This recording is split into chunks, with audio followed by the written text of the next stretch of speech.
Bon, je disais bonjour à tous. Comme toujours, je suis toujours un peu intimidé.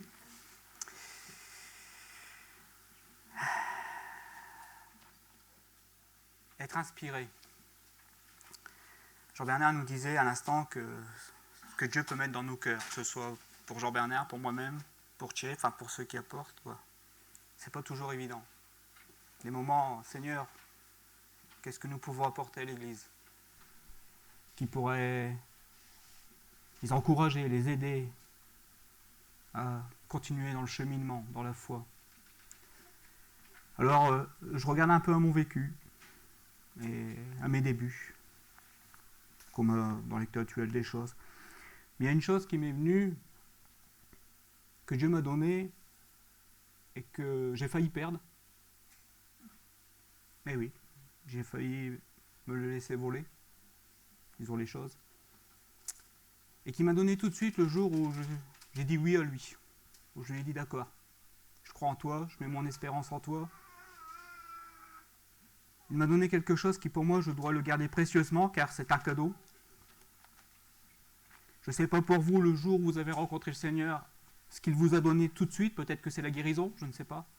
Hein, peut-être que c'est un rétablissement financier, ou peut-être autre chose, mais moi il m'a donné quelque chose que aujourd'hui m'aide à avancer, m'aide à cheminer, c'est l'espérance. L'espérance. Et j'ai intitulé le titre d'aujourd'hui « Le Dieu de l'espérance ».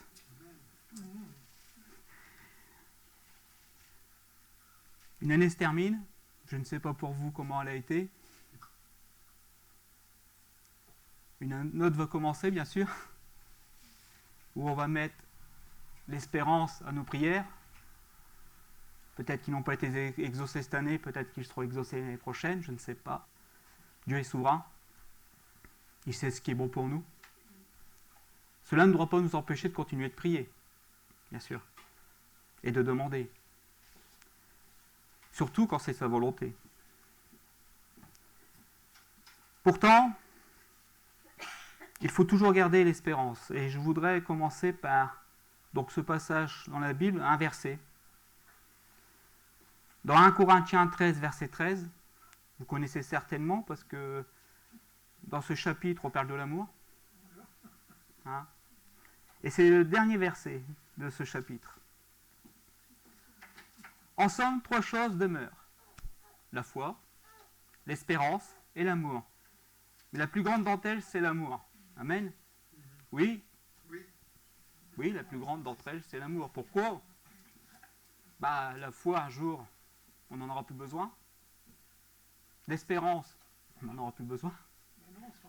On sera avec lui. Mais l'amour, par contre, ce fruit qu'il nous a donné le jour où nous avons cru en lui, on en aura besoin. On sera toujours dans cet amour. On sera dans son amour, mais aussi notre amour à nous, que nous aurons fait grandir, fructifier en lui. C'est un Dieu d'amour, il veut que ses enfants soient des enfants d'amour, de grâce. Pourtant, le sujet d'aujourd'hui ne sera pas sur l'amour. Mais je ne peux pas le retirer, comme je ne peux pas retirer la foi. Comme vous avez pu le voir, 3 choses demeurent. La foi, l'espérance et l'amour. Et c'est aujourd'hui cela qui est important. Ces 3 choses. Donc Paul termine par ceci, par ces 3 mots.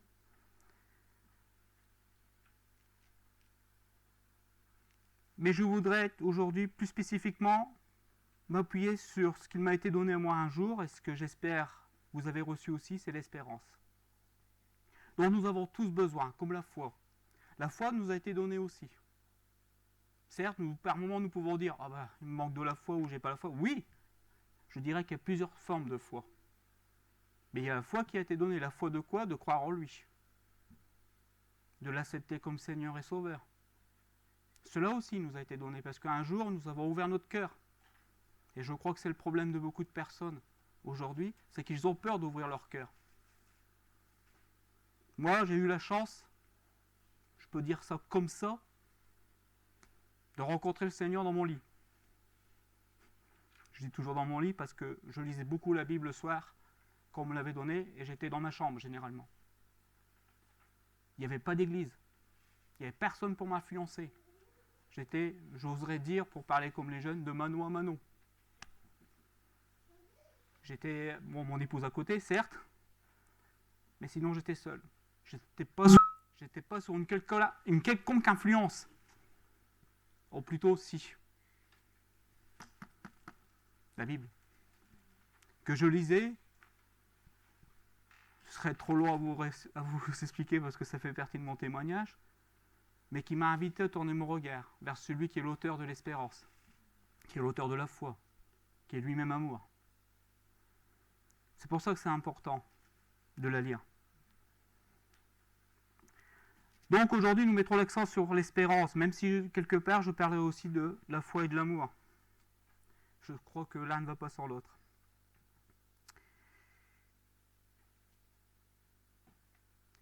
En qui nous devons avoir espérance? À qui nous devons nous attendre? En Dieu. Pour nous, personnellement. Le monde s'attend aussi. Le monde a une espérance. Le monde désire, a des envies, a un regard. Le monde, lui aussi, qui espère. Certains espèrent l'argent. Si j'ai plus d'argent, je pourrais faire ceci, je pourrais faire cela, je pourrais partir en vacances au pays chaud. Je n'aurais pas à me soucier du lendemain. Bien. Quand nous lisons la Bible, nous voyons que ce n'est pas une richesse pour Dieu.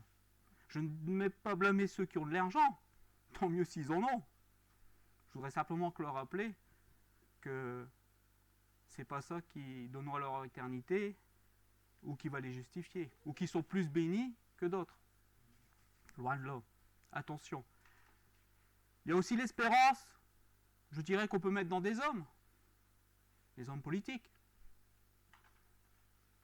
Parce qu'ils sortent de l'ordinaire, parce qu'ils ont un charisme, parce que ce qu'ils disent, ce n'est pas faux. Et on met une espérance dans des hommes. Certains ont mis leur espérance en Napoléon. La France n'a jamais eu autant de guerres qu'à cette période-là, je dirais. Certains ont mis leur espérance en Hitler, on a vu ce que ça a donné. Je ne jette pas la pierre, bien sûr. Hein. Jeanne d'Arc. C'est encore une autre histoire, par contre.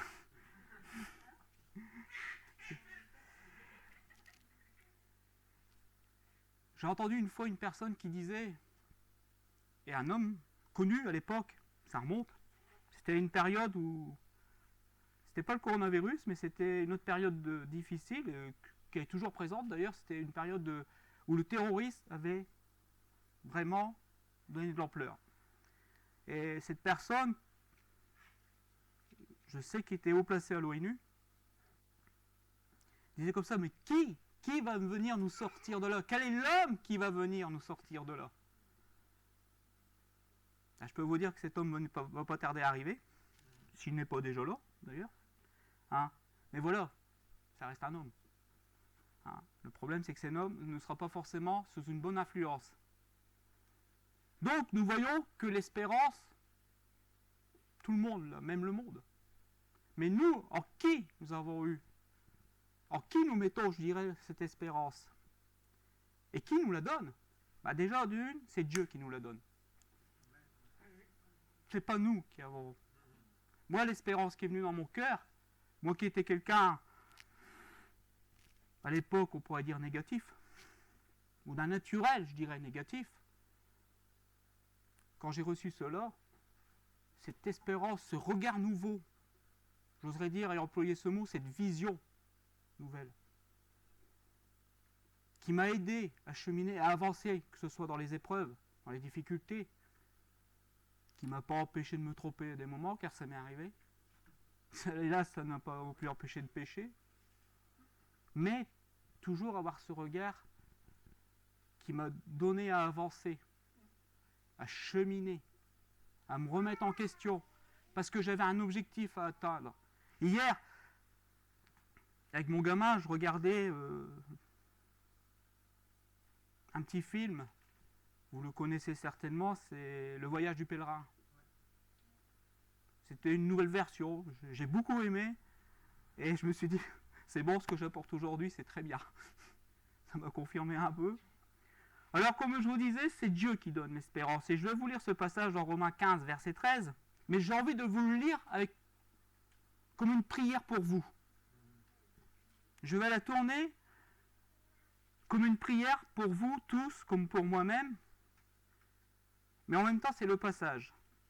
Que Dieu, qui est l'auteur de l'espérance, vous comble de toute joie et de sa paix, par votre confiance en lui.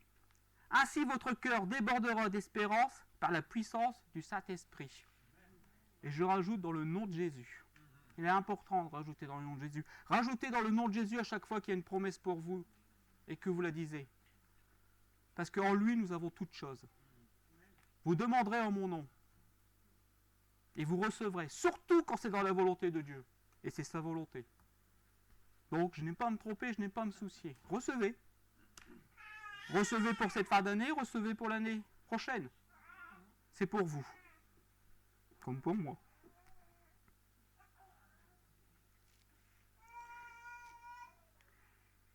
Il y a des étapes, il faut rester, je dirais, dans la foi.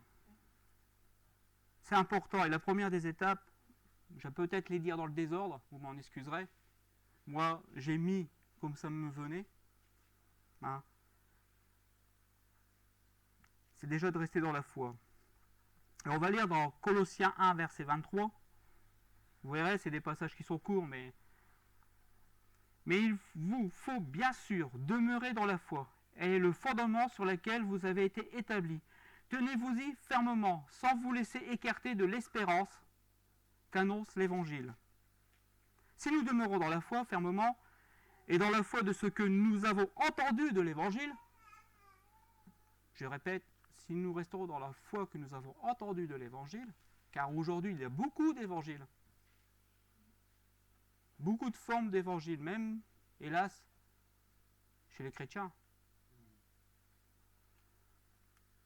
Si nous restons dans la véritable foi, alors, cela ne fait aucun problème. Nous aurons toujours cette espérance en nous. Comme je disais, cette espérance qui vient de Dieu, c'est l'espérance de moments meilleurs. Oui, je dis bien de moments meilleurs.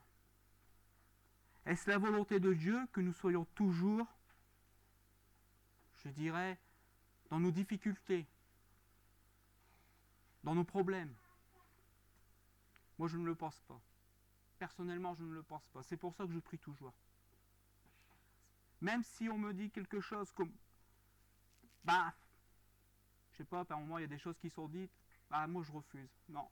Moi, pour moi, le Seigneur a prévu quelque chose de meilleur et non pas quelque chose de mauvais. Certes, je peux traverser des épreuves. Certes, je peux traverser des difficultés. Mais mon espérance en moi, c'est qu'il y a meilleur. Et je veux m'attendre au meilleur. Parce que c'est mon témoignage. C'est mon témoignage. Beaucoup de monde ne me connaissent pas aujourd'hui, mais j'ai quand même un vécu derrière. J'ai quand même un vécu derrière. Avec des erreurs, avec des choses dont je ne suis pas fier, mais aussi avec des épreuves. Et pourtant, mon espérance était toujours là, présente. L'espérance chaque jour, difficile ou non. N'oublions pas ceci. Et cela est très important. Nous devons garder cette source qui est en nous. Cette source qui nous a été donnée aussi. Nous devons garder cette huile qui nous a été donnée aussi. Cela est important. C'est quelque chose qui nous a été donné le jour où nous avons dit oui au Seigneur Jésus. Nous nous en apercevons peut-être pas au départ, ou nous traitons peut-être à la légère. Et c'est peut-être pour ça que certains se font voler, que certains ne comprennent pas ce qui peut leur arriver. C'est parce que le diable sait que si nous gardons la bonne source, qui vient de l'Esprit, cette huile qui nous a été donnée du Seigneur pour que nous puissions, je dirais quelque part, entretenir la lampe que nous sommes, alors le malin aura gagné. Il aura remporté une victoire. Mais cela Dieu est bon et je pense que quelque part, il veut toujours que nous puissions avoir cette source, que nous puissions avoir cette huile. Et l'espérance en fait partie.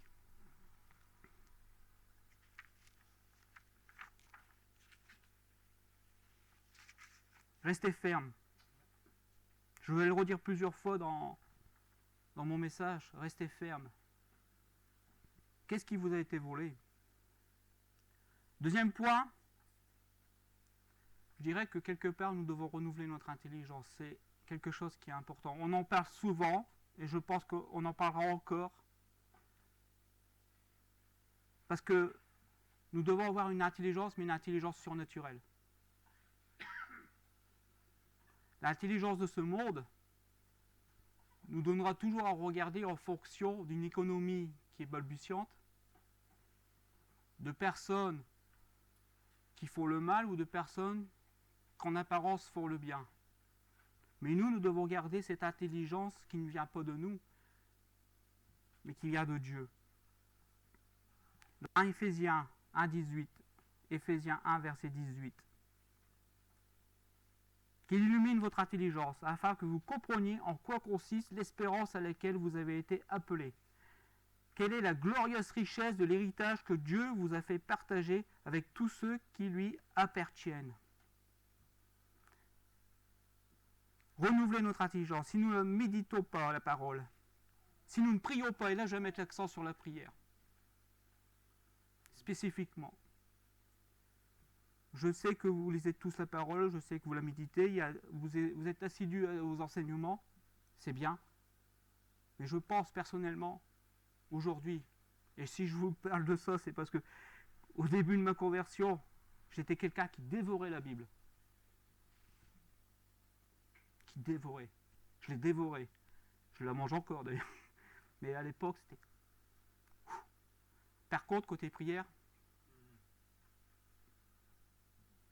à côté de frères et sœurs qui, eux, avaient du mal à lire la Bible, eux priaient, moi je dis qu'il faut garder un équilibre. Mais aujourd'hui, je mettrai l'accent sur la prière qui est importante. Parce que la prière va nous aider à veiller. La parole va nous aider à veiller. Mais la prière, être cette communion avec le Seigneur, cette semaine, je dirais, mon épouse est partie faire des courses pour les fêtes.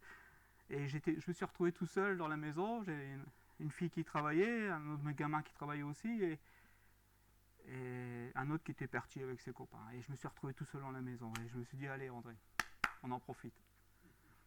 Je me suis mis un chant de louange et j'ai commencé à louer le Seigneur. J'ai passé, je dirais, une petite demi-heure. Encore eux qui n'avaient pas de caméra. Vous auriez tous rigolé, mais moi, là, je m'exprime.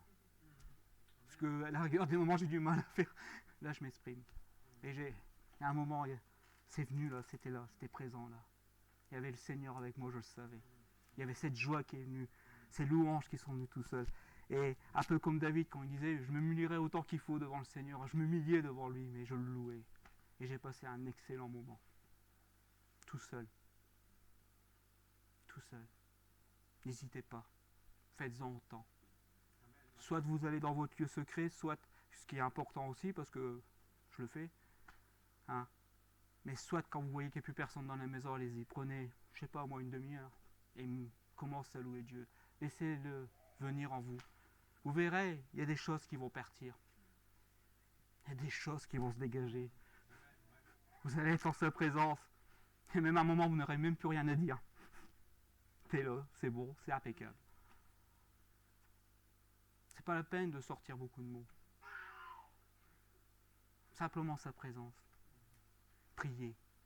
Priez. Oui, mais j'ai tellement de choses à dire. J'ai tellement de choses à lui demander. Oui, il le sait. Et il faut par moment lui dire. Il faut par moment lui demander. C'est vrai. Mais par moment, la louange suffit. Notre Père qui es aux cieux, que ton nom soit sanctifié. Rien que déjà ça veut tout dire. Sanctifiez le nom du Seigneur en le louant. Vous avez un accès au trône de la grâce. Profitez-en.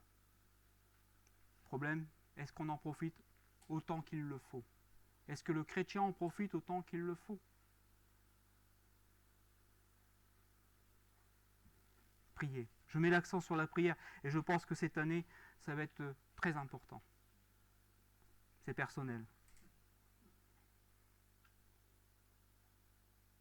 Mais l'intelligence doit être renouvelée.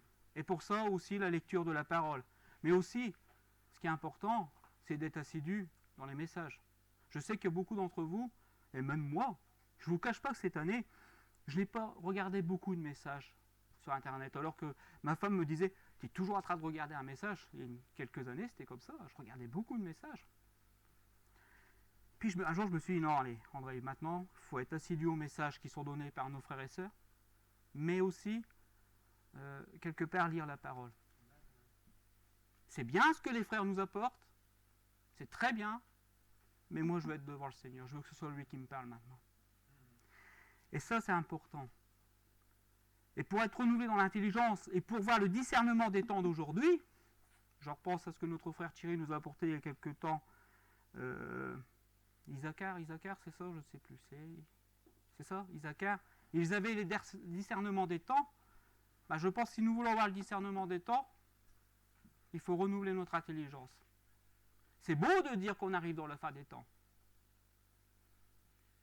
Ben, c'est justement, si on y arrive, il serait peut-être temps qu'on réalise qu'il faut se remplir d'huile, qu'il faut garder la source. Combien d'entre nous vont tenir? On parle toujours de moments difficiles. Si j'en crois les traductions originales, c'est terrible. C'est pas difficile. Est-ce que nous garderons la foi? Et c'est ce que Dieu veut, que nous puissions garder la foi. Donc, laissons-nous nous renouveler par cette intelligence qui va nous permettre de nous préparer, d'être dans la prière, pour que nous puissions quoi? Allez, je vais vous le dire. Pour que nous puissions être préservés des tentations qui arrivent. Pour que nous puissions être préservés des tentations qui arrivent. Pour que Dieu nous préserve des tentations qui vont arriver. Parce que c'est lui qui va nous en préserver. Pour que nous puissions rester en lui. Tu es resté en moi, ben moi je vais faire en sorte que tu restes. Combien vont se refroidir? Combien l'amour va se tarir? Je ne l'invente pas, je reviendrai dessus un peu plus tard.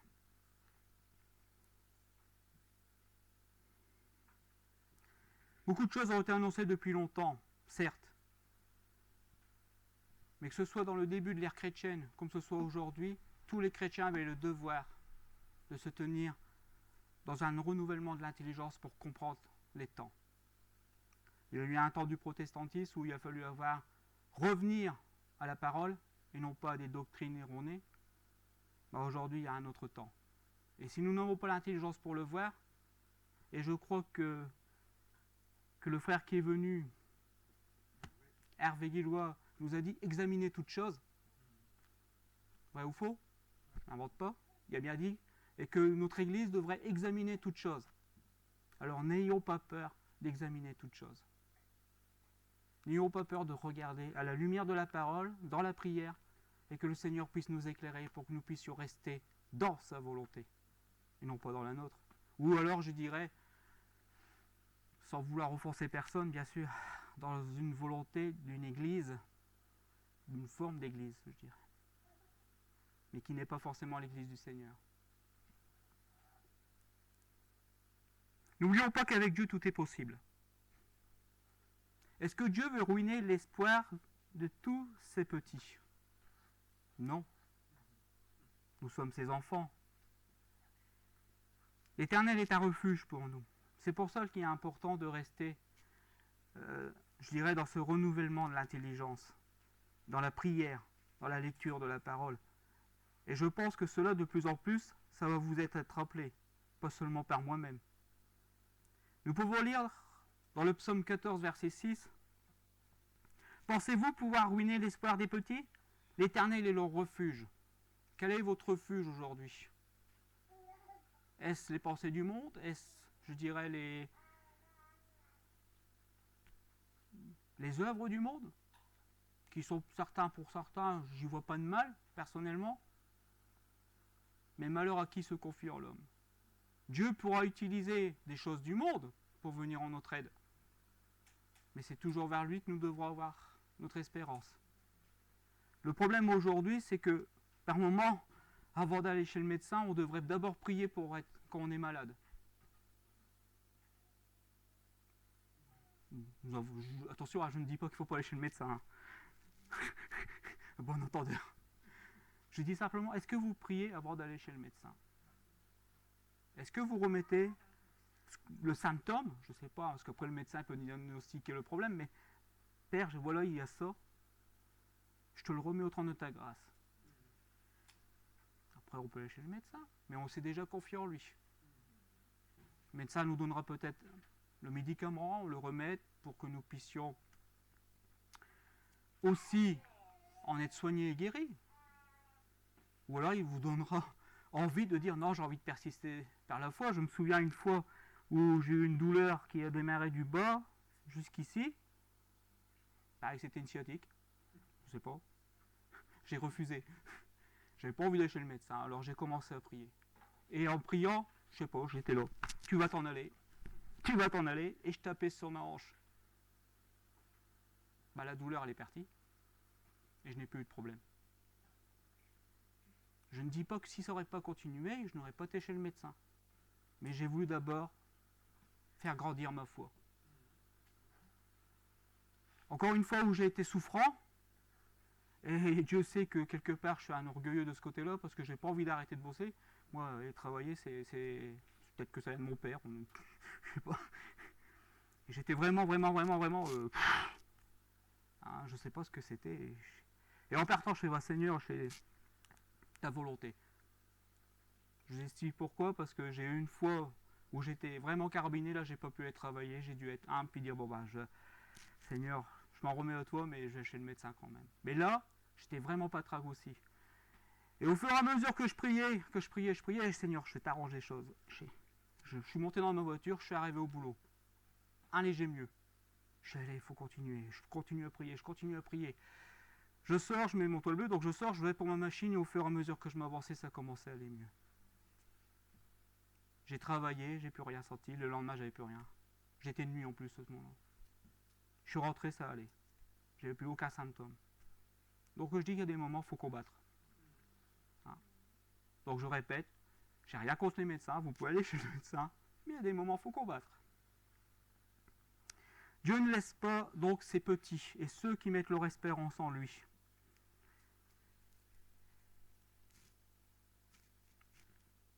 L'attente du juste débouche sur la joie. C'est dans Proverbe 12 verset 28. L'attente du juste débouche sur la joie. Mais l'espérance des méchants seront toujours déçus. Vous êtes des justes. Arrêtez de vous rabaisser. Oui, il y a des moments où il faut demander pardon, mais arrêtez. Vous êtes des justes. Vous avez cru en Jésus-Christ, vous avez été justifiés. Vous êtes en droit d'espérer. Vous êtes en droit d'avoir cette intelligence renouvelée et d'espérer en celui qui est de toute éternité. Vous avez un accès au trône de la grâce. Je répète, on va faire comme pendant la guerre. Les Français parlent aux Français, alors moi je suis chrétien, parle aux chrétiens. Vous avez accès au trône de la grâce. Je ne vous parle pas du trône de la loi. N'y allez pas, c'est pas la peine, vous ne serez pas reçus. Mais au trône de la grâce, ouvert par Christ Jésus. Vous avez cet accès et vous êtes accueillis. Un serviteur du Seigneur disait un jour, quand vous vous mettez devant lui, mettez-lui sur ses genoux. Oui, on se met sur nos genoux, mais mettez-lui sur ses genoux. Seigneur, je viens devant toi, simplement. Moi, je vais vous dire, je change totalement mes façons de penser, mes façons de prier. Je m'approche devant mon Père, devant mon Seigneur. C'est vrai, il doit tout respect, toute révérence. Oui, mais je m'approche devant mon Père. Et un Père qui me veut du bien. C'est pas le Père Fouettard. C'est pour ça que le Père Noël avec le Père Fouettard. Mais moi, je m'approche devant mon Père. Notre Père, qui est aux cieux. Oui, le méchant sera déçu, parce qu'il se confie en lui, ou il se confie en des hommes, mais celui qui se confie en Dieu ne sera pas déçu. Le troisième point, j'aurais pu le mettre en premier, parce que quelque part, c'est pour ça que je vous ai dit, j'apporte peut-être les choses, je n'apporte pas forcément dans l'ordre, mais j'aurais pu le mettre en premier, et moi j'ai noté en fonction de ce qui me venait à ce moment-là quand je demandais. C'est connaître Jésus. Ah, connaître Jésus. Je me souviens que Philippe un jour a dit, montre-nous le Père, et on croira en lui. Et Jésus il fait, mais tu m'as vu pendant 3 ans. Tu as vu mes actions, tu as vu ce que j'ai dit. Tu as vu? Et tu ne crois pas que le Père est en moi et moi je suis dans le Père? L'importance de connaître Christ. Si nous n'apprenons pas à connaître Jésus, si nous n'apprenons pas à connaître notre Seigneur, notre Sauveur, alors il y a danger. Si nous n'apprenons pas à connaître son cœur, alors il y a danger. Quel est le Jésus que vous adorez? Du moins, quel est le Jésus que vous priez? Le Jésus de telle ou telle doctrine?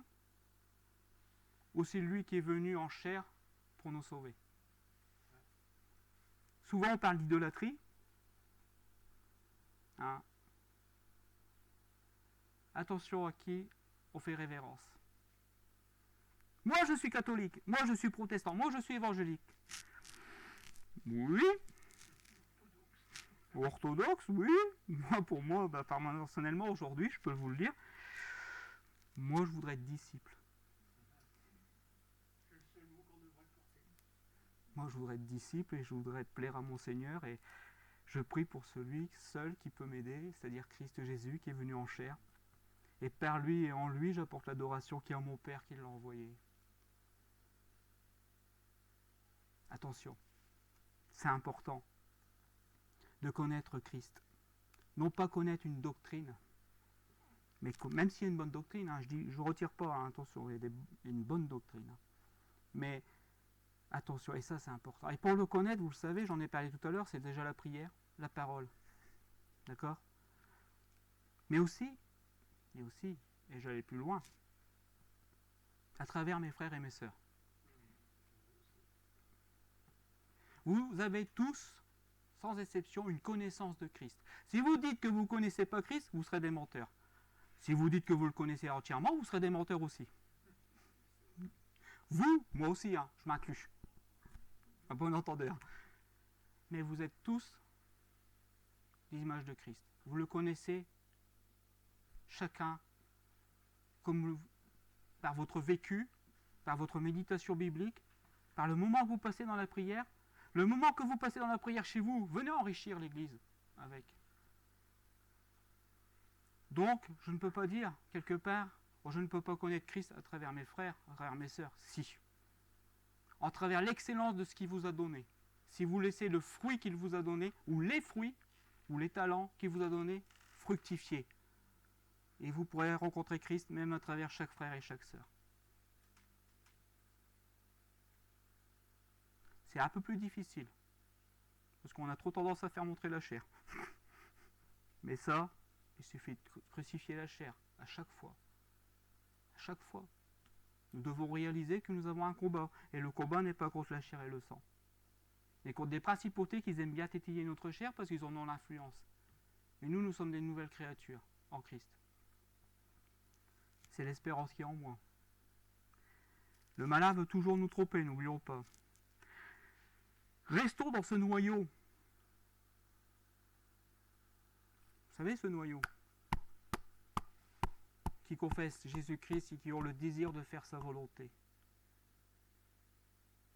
L'Église est ce noyau. J'appelle l'Église lumière, si je peux me permettre, sans mettre l'Église sur un piédestal, bien sûr. Hein, ou du moins l'Église qui reflète la lumière de Christ. Restons dans ce noyau. J'ai besoin de vous. Si je m'exclus de l'Église ou si je m'en vais pour des raisons diverses,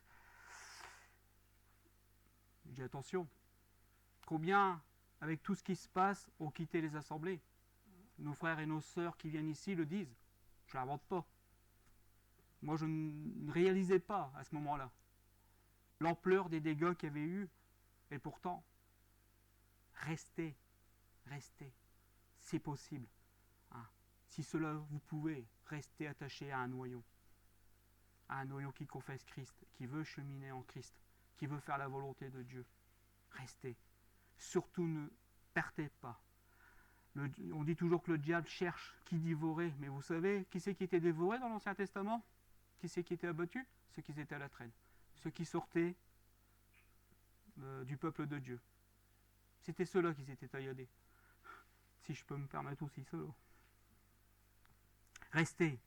Ce noyau est important. Apprenons à connaître Christ. En apprenant à le connaître, nous pourrons apprendre à le limiter. Nous pouvons apprendre à le limiter. Il n'est pas notre exemple par excellence.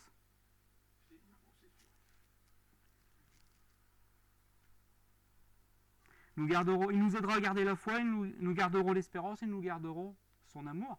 Son amour. Nous pourrons donner par la suite. Cela dérange l'ennemi, bien sûr. Mes frères, mes sœurs, si vous êtes dérangés par l'ennemi, c'est que vous êtes sur le bon chemin. On pourrait dire ça, non?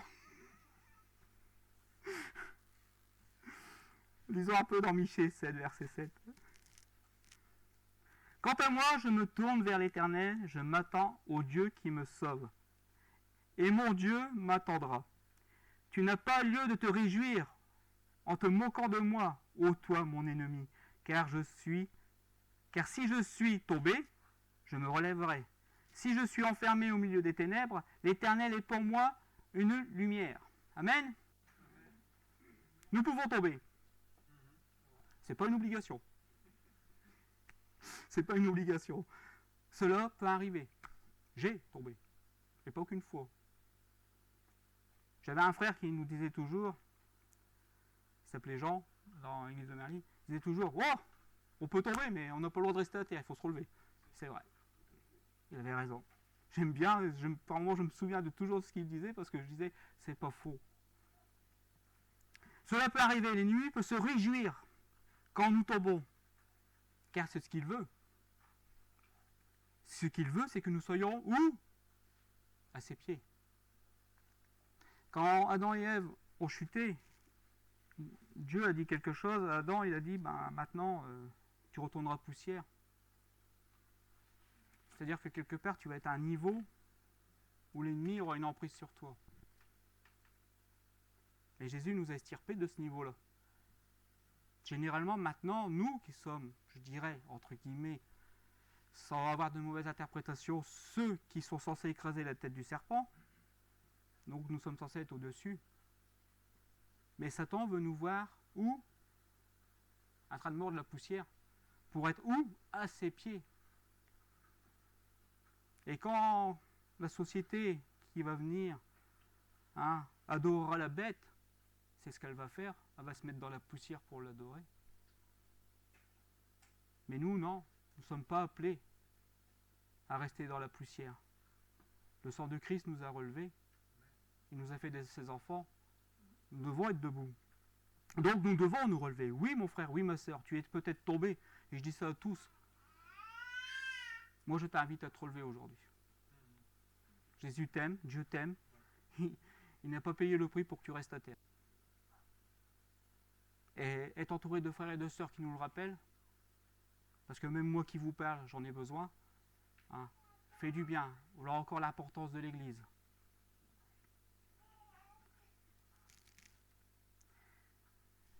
Voyons le verset 8, par exemple. Et on peut dire ça à l'ennemi aujourd'hui. Oui, nous sommes peut-être tombés. Oui, peut-être nous avons péché. Mais tu n'as pas lieu de te réjouir. Je reprends le verset 8. En te moquant de moi, parce que lui, il rigole. Ô toi, mon ennemi, car si je suis tombé, je me relèverai. Si je suis enfermé au milieu des ténèbres, car cela peut nous arriver, de passer dans des moments très difficiles. Souvenez-vous du psaume 23, quand je traverse la vallée de l'ombre de la mort, je ne crains aucun mal, car sa houlette et son bâton sont avec moi. Je continue à lire, l'Éternel est pour moi une lumière. C'est lui notre lampe. C'est lui notre espérance. C'est lui en qui nous avons mis notre foi. C'est lui qui nous a donné son amour et qui nous rappelle chaque jour qu'il nous aime. J'ai péché personnellement. Je ne méritais pas. Et au début, je vais vous dire quelque chose. Au début de ma conversion, je ne me sentais même pas digne de recevoir le Saint-Esprit. Non, viens pour moi. Non mais, vous savez, je ne sais pas pour vous, mais il y a différentes façons le Seigneur pour vous montrer qu'on est pécheur quand même. Qu'on a besoin de lui. Mais moi, je me sens... Non, écoute, tu vois, plus je lis la Bible, plus je m'examine, plus je suis... Wow, qu'est-ce que je suis? Il y a encore du nettoyage à faire, je vous l'accorde. Mais C'est comme si Dieu me disait, mais oui, mais tu as besoin de moi. Écoutez, si l'Esprit Saint est bien placé en vous, si l'Esprit Saint est bien placé en vous, s'il n'est pas couvert par des immondices qu'on appelle religiosité, hein, ou doctrine, fausse doctrine, hein, ou d'autres tromperies, s'il est bien placé, le démon ne résistera pas. C'est la vérité qui régnera. Alors, attention à ne pas trop recouvrir l'Esprit Saint de choses qui sont inutiles. Restons simples, restons des enfants. Restons des enfants, par un moment il faut rester simplement un enfant. Tu as péché mon frère, tu as péché ma soeur, bah repens-toi. Ne laisse pas le malin se réjouir, mais s'il te plaît, quand tu te repens, réjouis Dieu. C'est lui qu'il faut réjouir. Réjouis le Seigneur quand tu reviens à lui. Réjouis-le et tu verras que, quelque part, il te redonnera la paix, il te redonnera la joie, il te redonnera l'espérance. Satan ment. Phrase du mensonge, encore une fois, j'invente rien, c'est écrit. Hein, mais c'est vrai, il faut le vivre. Hein. Je répète, il faut le vivre. Et il a ses agents, et ils sont partout. Dieu ne ment pas. Hébreux 6, verset 18. Afin que par deux choses immuables dans lesquelles il est impossible que Dieu mente. Impossible. Nous trouvions un puissant encouragement. Nous donc, le seul refuge a été de saisir l'espérance qui nous a été proposée. Dieu nous a proposé quelque chose. Dieu un jour m'a proposé, en me donnant de lire sa parole, m'a proposé quelque chose. Il m'a dit, voilà, tu dis oui, tu dis non. Tu dis oui, tu dis non. Il m'a proposé. J'ai dit oui. Pendant un temps, alors, je ne voudrais pas qu'on s'y méprenne dans ce que je vais dire. Pendant un temps, j'ai été porté. Dans des moments de difficulté, d'épreuve, j'ai été porté. Puis au bout d'un moment, plus rien. C'est pas que Dieu m'avait abandonné ou m'avait quitté. Il m'a dit, bah maintenant, il faut que tu chemines par la foi. Oui, des moments bien précis, Dieu va nous porter, on va ressentir sa présence. On va ressentir qu'il est là. Et dans les moments très durs, on ne sait pas pourquoi, on est porté surnaturellement. On ne sait même pas pourquoi qu'on continue à témoigner et à confesser son nom alors qu'on passe des épreuves incroyables. Je sais pas. Puis on chemine, on croit qu'on va être toujours dans cette... Puis au bout d'un moment, plus rien. Et là, c'est là qu'on pourrait dire, mais tu m'as abandonné, Seigneur, ou alors j'ai... Non. Non, je suis toujours là. N'oublions pas que Dieu ne veut pas qu'on vive avec des sensations, mais il veut qu'on chemine par la foi.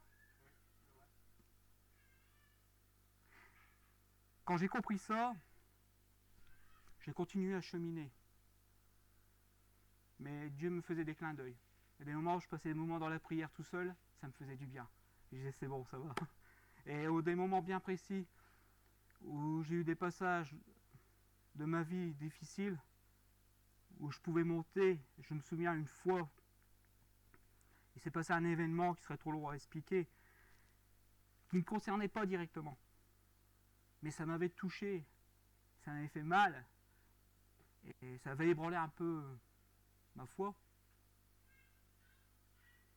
Je ne me suis pas tourné vers les hommes, je n'ai pas appelé mon pasteur de l'époque, je ne me suis pas tourné vers un frère, j'ai dit c'est pas la peine, là, c'est pas un homme ou une femme, ou je dirais c'est toi Seigneur que je veux. Et je suis monté dans ma chambre, et quand c'est comme ça, vous savez, je ne suis pas le style qui va dire rentrer dans la louange, non, je vais directement au problème. Seigneur, je suis devant toi, voilà, il y a ça. Parle-moi, fais ce que tu veux. Je me souviens à l'époque, je dis parle-moi, fais ce que tu veux, dis quelque chose, n'importe quoi. Parle-moi, dis quelque chose. Et j'ouvre la Bible, je lis, waouh! Tiens, en un instant, j'ai été relevé. En un instant, j'ai été convaincu. Je suis redescendu chez ma femme, je me souviens à la femme, je fais tout va bien pour nous.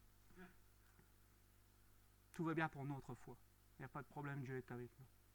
Alors ça serait long un peu d'expliquer parce que c'est quelque chose qui m'avait à l'époque. Et comme ça ne me concerne pas directement, je pense que je veux respecter l'intimité des personnes qui nous ont... la personne à l'époque qui nous a attristés, mais je sais qu'à ce moment-là, Dieu a été fidèle. A été fidèle à mon cri. J'avais besoin d'être confirmé dans ma foi. Ce sera peut-être le sujet d'un prochain message. Ça me travaille depuis quelque temps. J'attends le feu vert du Seigneur pour qu'il me l'apporte. Pour qu'il me dise, vas-y, tu peux l'apporter maintenant. Mais on doit être conforté dans notre foi. Donc Dieu est notre refuge. Et c'est lui qui nous a donné l'espérance. N'oublions jamais que Satan ment. L'année 2022 arrive. Nous allons entendre beaucoup de choses. Nous allons voir beaucoup de choses. Non ? Il y a déjà une bonne perspective d'après ce que j'ai pu voir. Nous verrons peut-être même les prémices, je dirais, de ce qui doit arriver, de ce que l'Évangile dit. D'ailleurs, ça a commencé.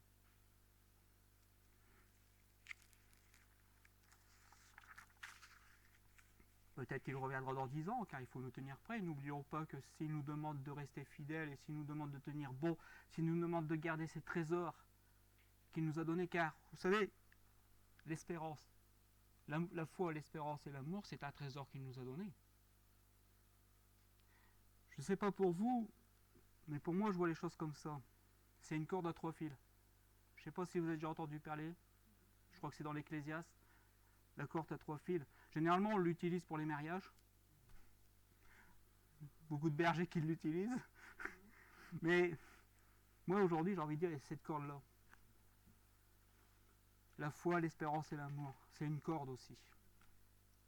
Et ce que le malin veut, c'est, si possible, entaillader un petit peu. Il veut voler. En tailladant, je sais pas, la foi, ou en tailladant, je dirais, l'amour. Ou encore l'espérance. Il sait qu'il va fragiliser. Il va fragiliser la corde. Pensons-y à ça. N'oublions pas que dans les derniers temps, la majorité des frères et des sœurs vont se refroidir.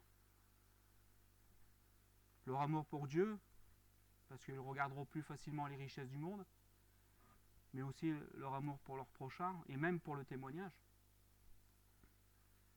Ce sont des exemples, c'est tout. C'est pour ça que je dis toujours, l'Église Lumière.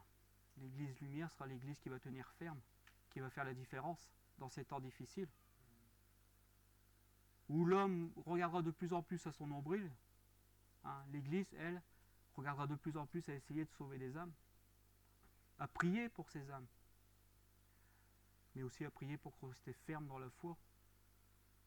Parce que si à notre échelle, pour nous, Christ revient dans 10 ans, dans 20 ans, je ne sais, peut-être l'année prochaine, tant mieux. Moi, je voudrais bien.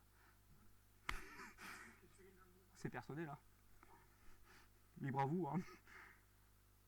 Mais moi, je veux rester dans cette espérance. Je veux la garder précieusement. Je veux garder ces 3 cordes. Bien, je sais pas, les sœurs, ils savent faire des stress, là. Ils savent ce que c'est qu'on dit de... Est-ce que nous allons commettre des erreurs? Oui. Oui, nous commettrons peut-être des erreurs. Que Dieu est fidèle et il nous remet sur le chemin. Amen. Mais perdre cette espérance serait dangereux. Dangereux pour notre vie ici-bas, dangereux pour notre salut. Garder l'espérance, garder la foi, garder l'amour. Attention, nous pourrons passer à côté de l'enlèvement, nous pourrons passer à côté du retour du Christ. On peut passer à côté. Et même le jour où peut-être, s'il faut qu'on ferme les yeux avant que Christ soit revenu, mon espérance c'est d'être avec lui. Paul dit, si vous avez simplement cette espérance ici-bas, vous êtes bien malheureux. On doit aussi l'avoir pour l'après. Logiquement, si on est en lui et qu'on reste en lui, je ne sais pas comment on partira. Il y a plusieurs façons, il n'y a qu'une seule façon de naître, que je dis moi, plusieurs façons de partir, mais toujours avoir cette foi, cette espérance en nous, pour que nous puissions être debout devant lui. Donc, comme je finirai ce que Paul disait, 3 choses restent, la foi, l'espérance et l'amour. Gardez précieusement comme un trésor. Qui plus est, ce trésor n'est même pas pour nous seulement. Ce trésor, on peut le donner, on peut le partager, on peut l'apporter. Ce n'est pas un trésor, c'est une richesse qui n'est pas seulement pour nous. Elle nous a été donnée, mais on est demandé c'est simple, hein, Dieu est tellement riche qu'il peut donner à tout le monde. Hein. Et donc c'est apporté. Pour moi, ça va être important. Aujourd'hui, tout le monde se fixe sur le regard du retour du Christ et Amen. C'est notre espérance, nous l'entendons. Mais il nous a donné un travail. Il nous a donné une mission. Chacun. Les enseignements, les différents ministères, certes, mais on n'est pas tous dans les différents ministères. Donc, même à notre niveau, dans notre famille, il y a une mission. Il nous a été donné, restons fidèles. Restons dans cette espérance. J'ai un enfant qui est converti, j'en ai deux qui je ne demande pas mieux à ce qu'il est nos seigneurs. Je suis toujours dans cette espérance qu'il soit touché. Et même quand peut-être les choses viendront, ou peut-être que je dirais, l'horloge ne voit plus, Seigneur, moi et ma maison, on veut te servir. Et je ne pense pas que Dieu ait oublié. Je ne pense pas que Dieu ait oublié. Que la gloire, l'honneur, la puissance reviennent à celui qui sera toujours de toute éternité, le Dieu de l'espérance. On va prier. Nous allons. Père Céleste, notre reconnaissance de ce que tu nous as donné, notre reconnaissance et notre remerciement de ce que tu as mis dans nos cœurs. Nous voulons garder précieusement l'espérance, mais aussi la foi en toi et en tes promesses. Nous voulons garder ton amour et que ce fruit, Seigneur, puisse grandir comme une agréable odeur, parce que cette odeur vient de toi, et qu'elle puisse se déverser, Seigneur, sur une génération, Père, qui a tant besoin de toi. Qui a tant besoin de toi. Ce que tu nous as donné, Père, donne-nous la sagesse de pouvoir le partager. Cette grâce de pouvoir la communiquer. Que ces trésors ne restent pas pour nous, comme un bien que nous devons garder absolument, mais plutôt comme quelque chose que nous voulons partager, que nous voulons apporter. Merci, Père, d'ouvrir les cœurs de ces âmes, Seigneur, qui sont en recherche de ta grâce, qui ne savent pas encore.